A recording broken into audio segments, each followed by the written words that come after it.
everyone, welcome back to the Earthdawn Survival Guide, the podcast for all disciplines, paths, players, and game masters. With your questers, Josh and Dan, I am Dan. I'm Josh.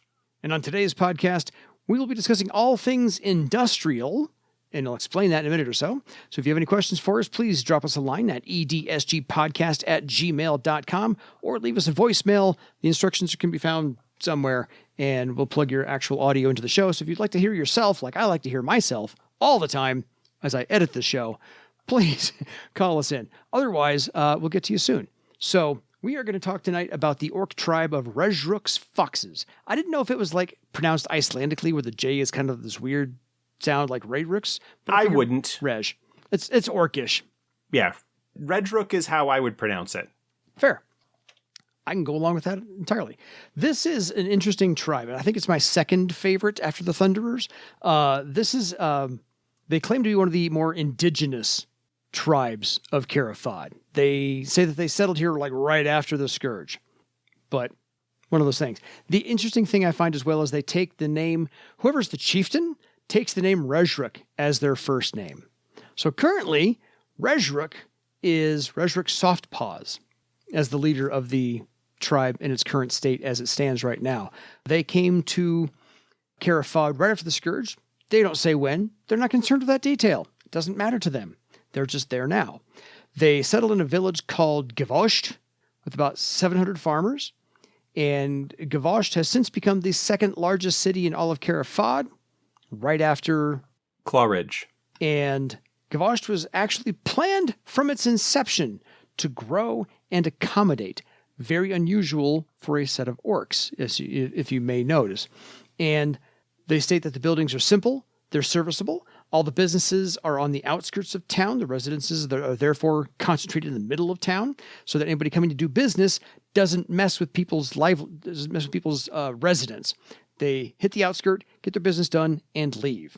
And so the town centralized all of the residences there for a sense of community. I think it doesn't say so explicitly, but the businesses are all on the very, very, very outside with all of these straight roads and signs everywhere.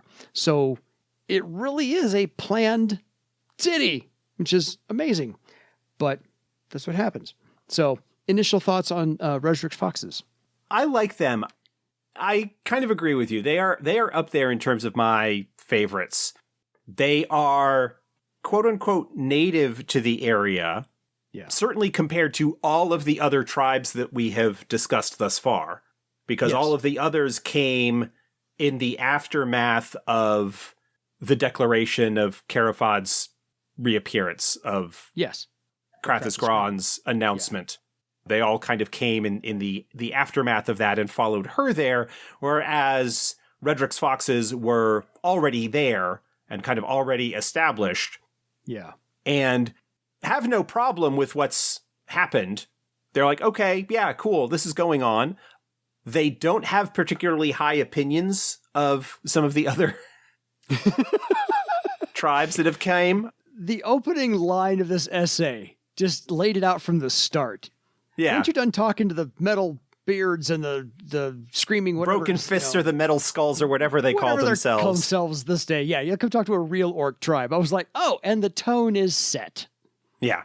And then there's the follow-up of, yeah, we had this town and we were here and we were setting up and we're happy that all these other orcs came. Although, to be honest, the place that we farmed was given away to the Broken Fang and the Metal Fist. And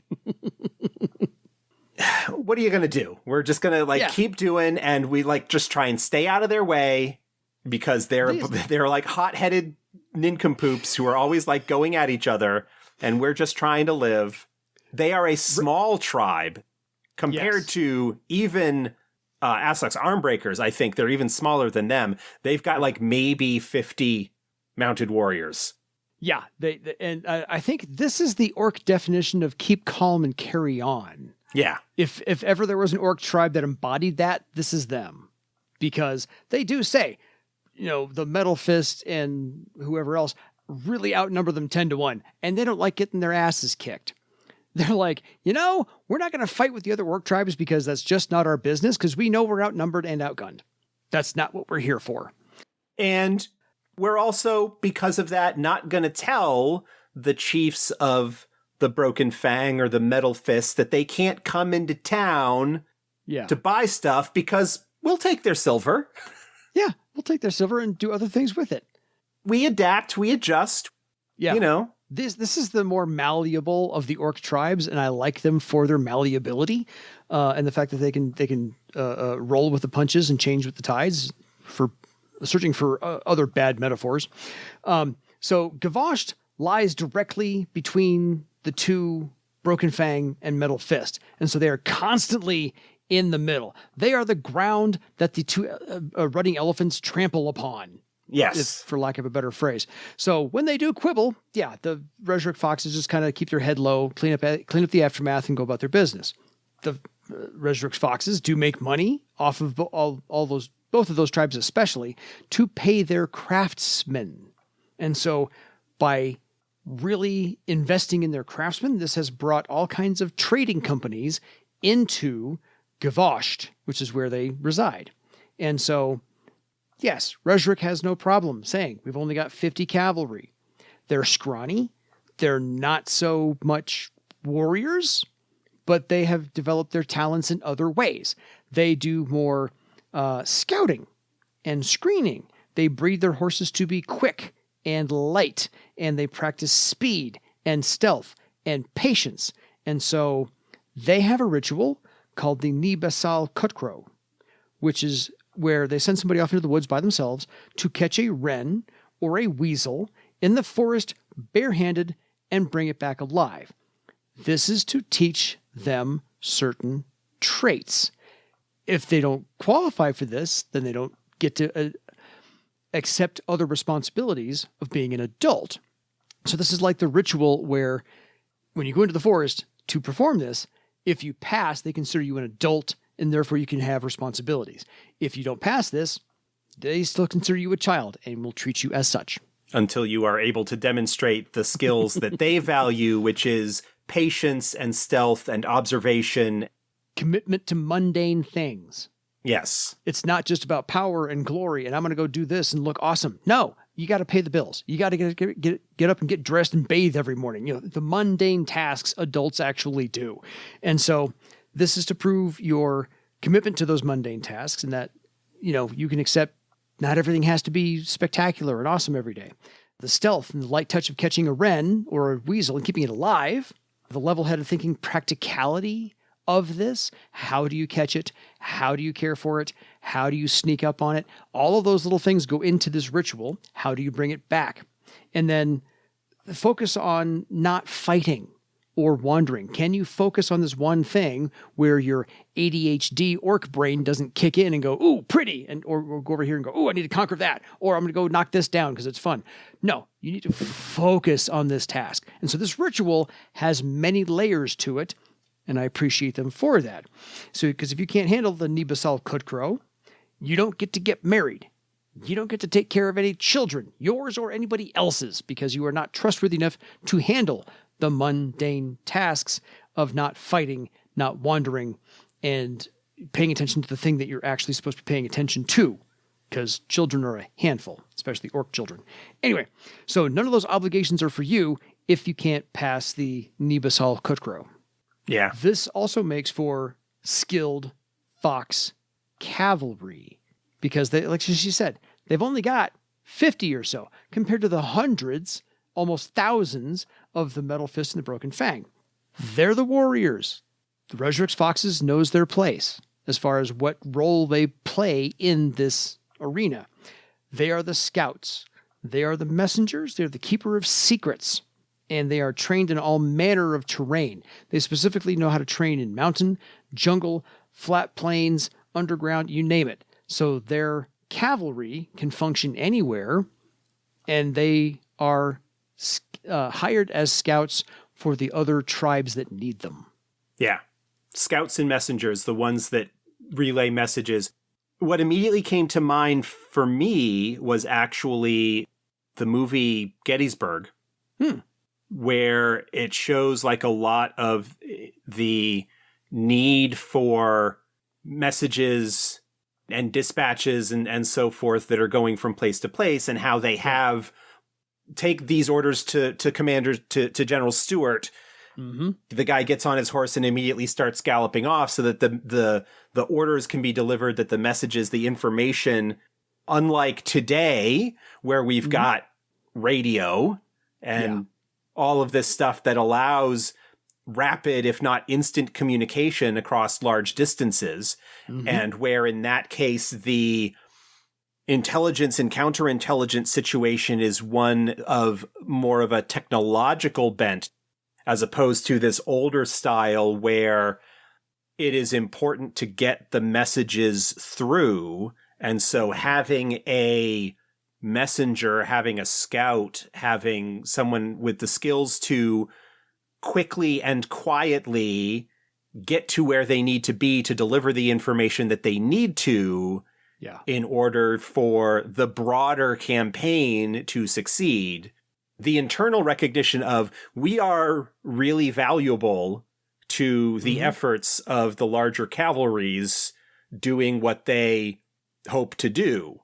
Yeah. And fortunately, people like Krathis, people like Titanstroke, the military commander of Cara Fahd, they recognize the value of this. And I kind of get the impression that while they are the larger sort of military forces, the Broken Fang and Metal Fist kind of don't.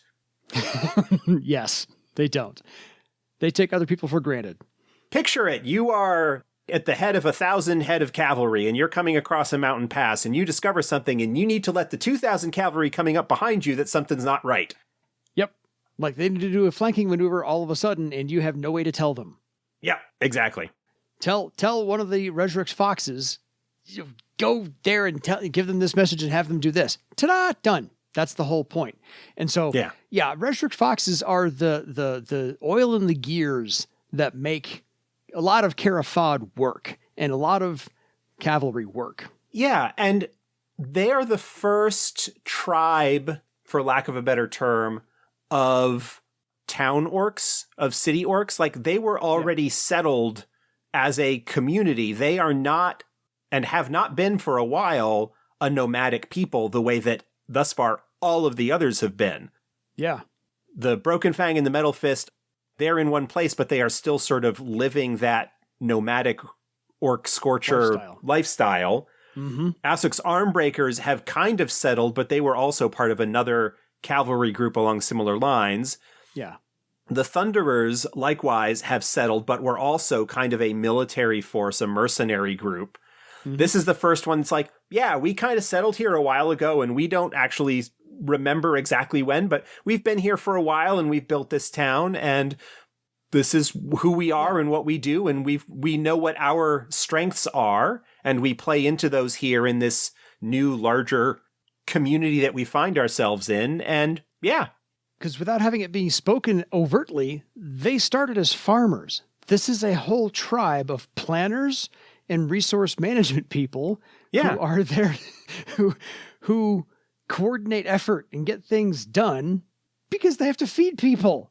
And so I imagine a lot of them are still farmers. They didn't start off as cavalry. I imagine that there have always been a portion of the tribe that are cavalry, but they've also been the ones that are like, it's, I think, a more, for lack of a better term, like a more stereotypical setup. This is the small town that your adept group is from, and there are a couple dozen adepts that are part of the community that kind of act as the defenders and protectors of the community, but the majority of the community are just like folks that are living and growing food and making things and living their lives. Yeah.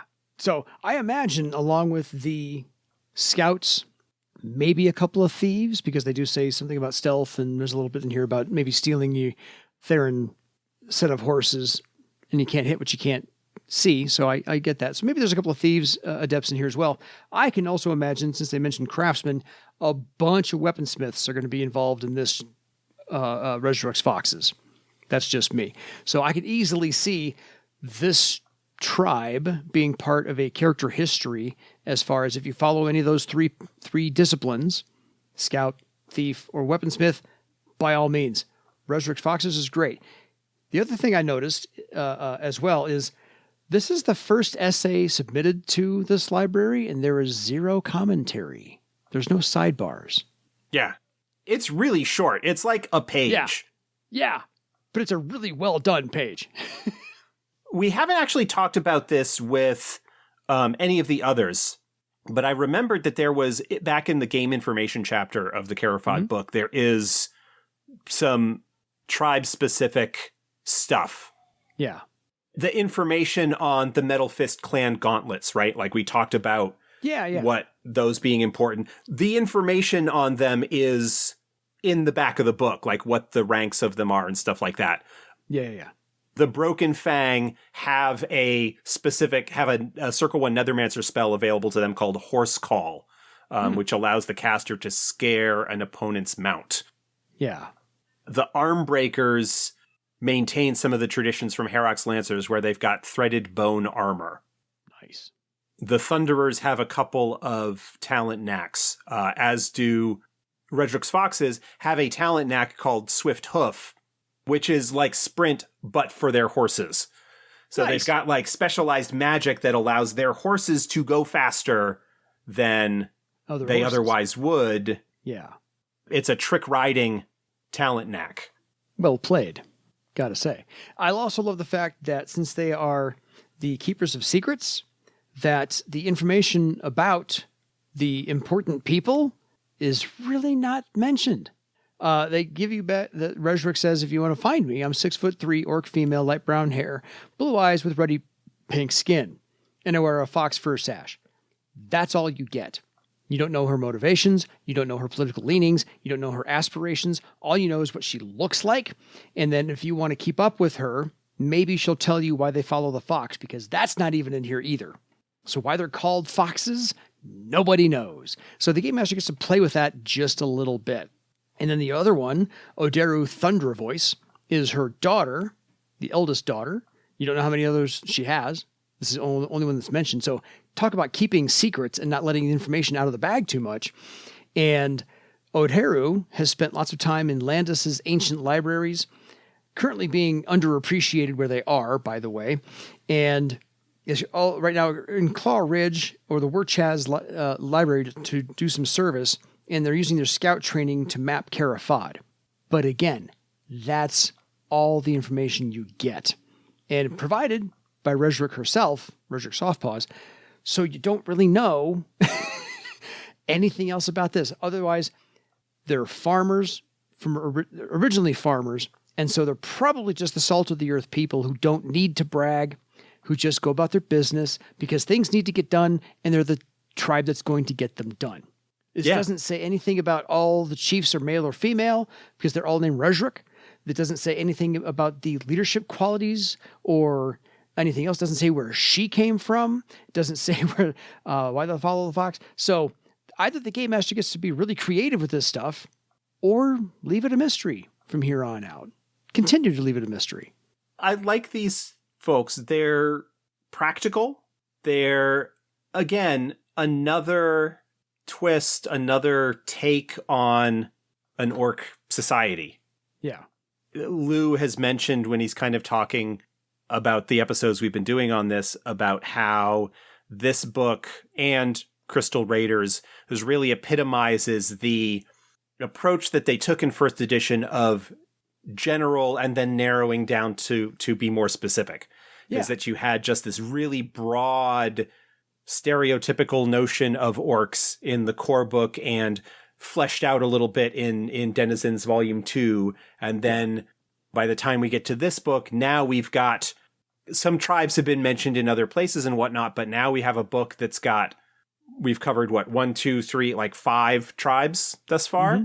Yeah, I think so. All of them different in their own ways, each of them fleshing out and becoming more rich, more detailed, more interesting, both as a people broadly, but also as an example of not all orcs have to be this particular way. Like, again, like diluting the monoculture, something that never, unfortunately, ended up happening or taking when it came to adepts.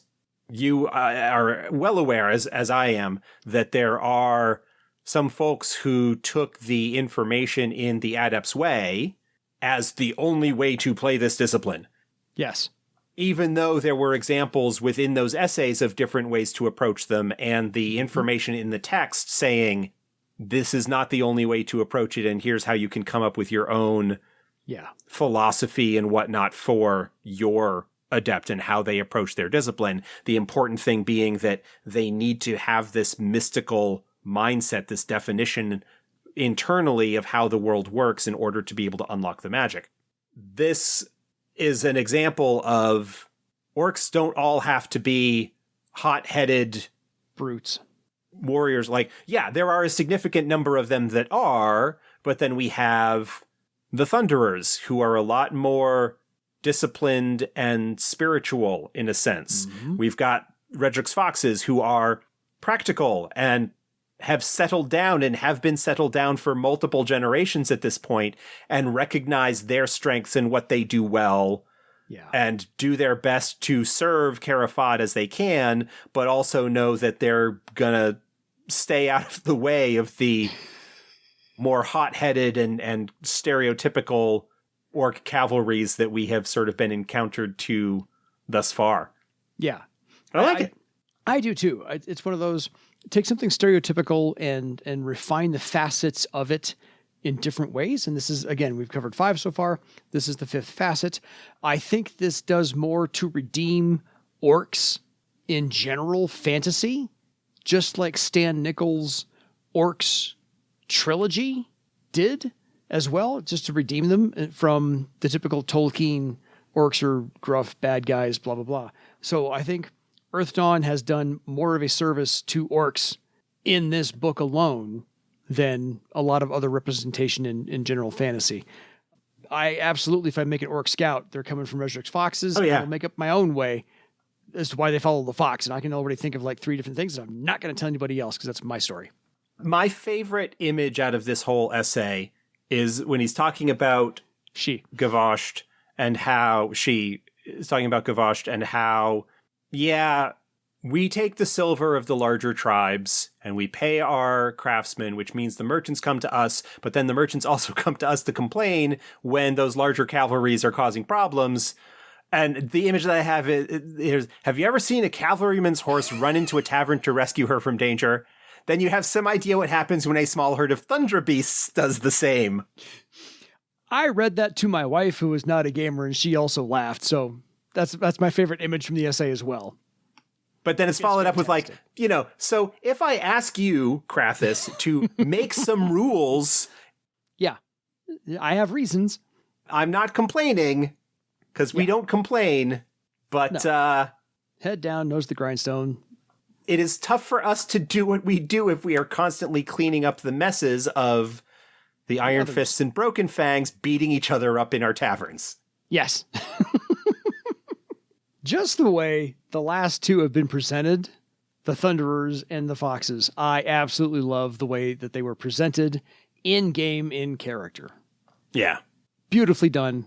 If they're 2 different authors, great. Really evocative writing to give really strong concepts to these tribes. Yeah. In such a short space. Yeah. You hit a narrative tone that is difficult, and you walked that line perfectly for the entire essay. I applaud you completely. Any final thoughts on Rejruk's Foxes? No, they're cool. Not quite as cool as the Thunderers, but I love their practicality, and we do what we do really well, so... Yeah. Like I said, they're the oil and the gears. They make everything work. Yep. Because others there to get...